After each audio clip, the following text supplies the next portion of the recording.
नमस्कार, मैं हूं विश्वनाथ और आप देख रहे हैं आज की सबसे बड़ी राजनीतिक कवरेज। 24 अप्रैल 2026 को दिल्ली के कॉन्स्टिट्यूशन क्लब में जो हुआ वो सबने अच्छी तरह से देख लिया।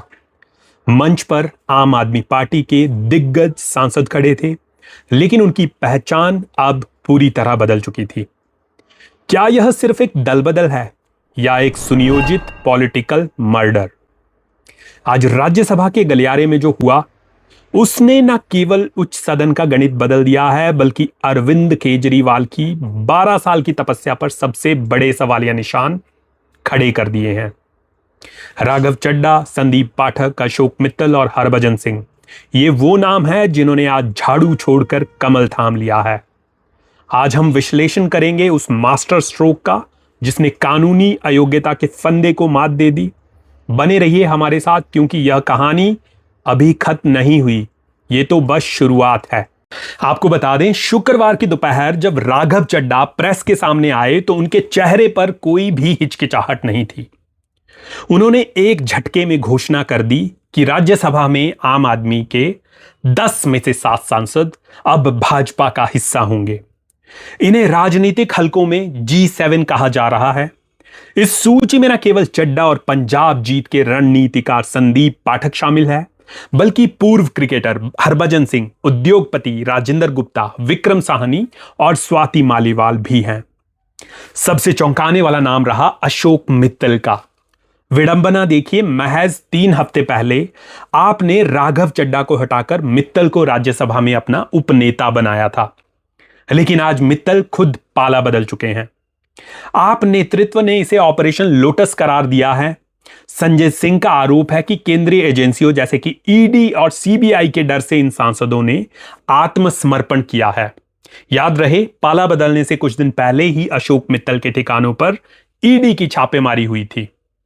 अब सवाल उठता है, क्या इन सांसदों की सदस्यता अब रद्द कर दी जाएगी? देखिए, जवाब है शायद नहीं। और यहीं छिपा है इस पूरी प्लानिंग का सबसे घातक हिस्सा। संविधान की 10वीं अनुसूची, जिसे दल बदल विरोधी कानून कहा जाता है, कहती है कि अगर किसी पार्टी के 2/3 सांसद एक साथ टूटकर दूसरी पार्टी में मिलते हैं तो उन्हें अयोग्य नहीं ठहराया जा सकता। आम आदमी पार्टी के पास 10 सांसद थे। अयोग्यता से बचने के लिए 66.6% यानी कि 7 सांसदों की जरूरत थी। राघव चड्ढा ने गणित बिल्कुल सटीक रखा। हालांकि कानूनी जंग अभी छिड़ी है। मुकुल रोहतगी जैसे दिग्गज वकीलों का मानना है कि यह एक वैध विलय है। वहीं अभिषेक मनु सिंघवी का तर्क है कि जब तक मूल राजनीतिक संगठन यानी केजरीवाल की पार्टी विलय नहीं करती, तब तक इन सांसदों को अयोग्य माना जाना चाहिए। अब गेंद राज्यसभा सभापति सीपी राधाकृष्णन के पाले में है। देखिए, इस विद्रोह की जो जड़ें हैं वो आज की नहीं है, बल्कि 2 साल पुरानी है। मई 2024 में जब स्वाति मालीवाल ने मुख्यमंत्री आवास पर मारपीट का आरोप लगाया था, तभी से पार्टी के भीतर दरारें दिखने लगी थी। राघव चड्ढा, जो कभी केजरीवाल के ब्लू आइड बॉय कहे जाते थे, 2024 में केजरीवाल की गिरफ्तारी के समय अपनी अनुपस्थिति के कारण नेतृत्व की नजरों में खटकने लगे थे। आज चड्ढा ने अपना दर्द बयां करते हुए कहा, मैं एक गलत पार्टी में सही आदमी था। स्वाति मालीवाल ने भी आप पर ठगों को संरक्षण देने और भ्रष्टाचार का आरोप लगाया है। यह साफ है कि यह दल बदल केवल सत्ता का लालच नहीं, बल्कि सालों से पार्टी के भीतर दब रहे अपमान और अविश्वास का विस्फोट है। इस घटना ने अब उच्च सदन की तस्वीर पूरी तरह बदल दी है। भाजपा की अपनी ताकत अब 113 हो गई है और एनडीए कुल मिला के 142 के पार पहुंच गया है, यानी कि बहुमत से कहीं अधिक ज्यादा। लेकिन सबसे बड़ा घाव पंजाब को लगा है। पंजाब से भेजे गए 7 में से 6 सांसद अब भाजपाई हैं। मुख्यमंत्री भगवंत मान के लिए यह एक दोहरा संकट बन गया है। एक तरफ राज्य में 2027 के विधानसभा चुनाव करीब है और दूसरी तरफ उनकी पार्टी का उच्च सदन में प्रतिनिधित्व लगभग 0 हो गया है। उधर बिहार में भी हवा बदल चुकी है।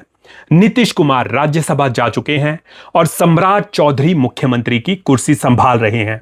ऐसा लगता है कि पूरे देश में विपक्षी खेमा बिखर रहा है। तो अब सवाल उठता है, तो क्या आम आदमी का एक राष्ट्रीय पार्टी बनने का जो सपना है वो चकनाचूर हो गया है?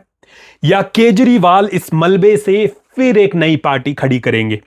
पंजाब में भगवंत मान सरकार की स्थिरता अब खतरे में दिख रही है और भाजपा ने 2027 के लिए अपनी बिसात बिछा दी है। यह सिर्फ 7 सांसदों का जाना नहीं है, यह एक विचारधारा का ढहना है। और जैसा कि मैंने पहले ही कहा, यह कहानी अभी खत्म नहीं हुई है। इस बड़े राजनीतिक उलटफेर पर आपकी क्या राय है, हमें कमेंट्स में जरूर बताइए। ताजा अपडेट्स के लिए हमारे साथ जुड़े रहिए। नमस्कार।